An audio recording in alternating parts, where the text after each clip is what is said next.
Have you watched Question Period lately? Yeah, I know. It's a joke. It's like a bunch of kindergarten kids yelling at each other, and some days it gets worse than others. And one reason it gets so bad is when you see slurs by some MPs against other MPs. Of course, you know what I'm talking about. I'm talking about Belinda, right? And we have had this woman who's been a member of Parliament get way more disrespect than she deserves. Some of it, I don't know if it happened or not. Peter MacKay, her former boyfriend, is accused of calling her a dog in the House of Commons. And then we had, one of Mulroney's old colleagues, a big conservative columnist on the weekend, called her a bitch. My goodness, this is pretty serious stuff. And in fact, it was so serious, the House of Commons Speaker, Peter Milliken, had to make a ruling the other day on whether or not this abrogated the rights of all MPs. Well, he ruled that it didn't, but you know what? It's still serious business.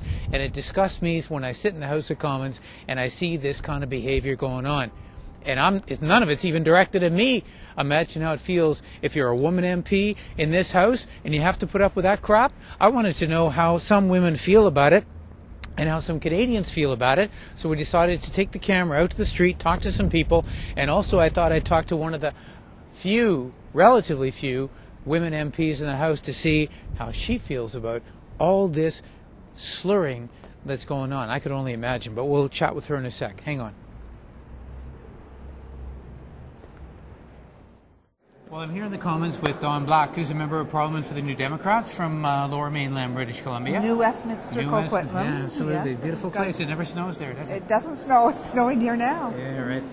I'm talking to Dawn today about decorum in the House of Commons, and we're first going to start off with Belinda Stronach, who has kind of incited the latest round of concern about this. Were you in the House when Peter MacKay made that alleged remark about her? I wasn't. I was flying home actually that day. I sometimes go home on a Thursday to spend the Friday in my riding, but I wasn't there, so I can only go by what's been said since then. Well, the ramifications are pretty intense. It went to the Speaker twice for a ruling, and I mean, how do you feel about that? And I guess, was she deserving? Do you think it was said just because she's a woman? I think that we need to get beyond the individuals involved in this latest go-round around decorum in the House of Commons. It's a long-standing problem. Today, when I get up to speak in the House, particularly in question period to ask a question, there is just a roar, a din. And it's very difficult to continue with your train of thought sometimes.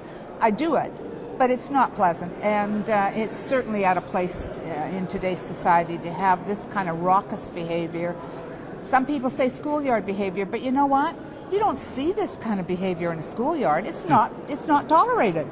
Well, two things. First, being a woman in the House. There are not, relatively speaking, not that many women in the House. Yes. And women seem to be the brunt of a lot of the catcalls, etc. I mean, why is Without that happening? question. Are we just a bunch of chauvinist pigs or what? I don't understand it today.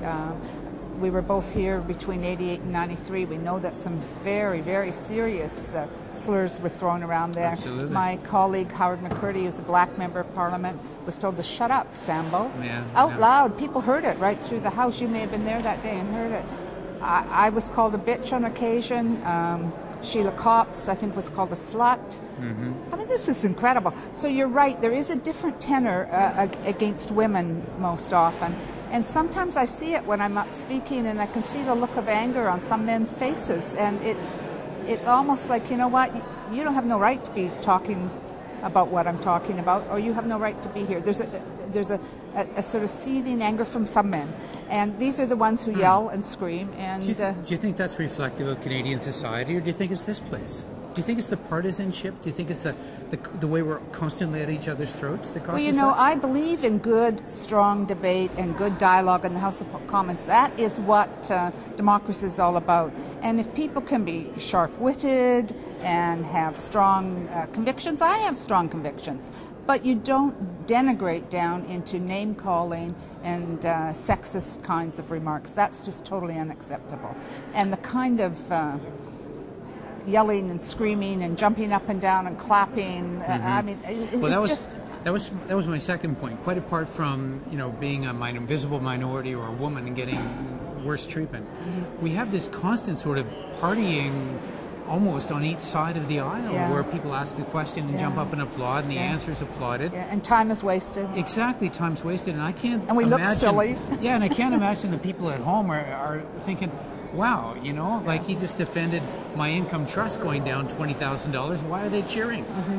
I mean, what causes that excessive? I've tried to think about this, Garth, because I don't think we had that as much when you and I were here before in 88 to 93. I don't recall it. Do you? No, I don't remember it like this way. I'm wondering if it's got something to do with minority parliaments where the official opposition and the government are kind of almost in equal numbers. I don't know. But it's very juvenile. It's very silly. It wastes time. And I think it puts the whole House of Commons almost into disrepute in the minds of Canadians when they know there are so many serious issues we're facing, like the environment, like climate change, like childcare.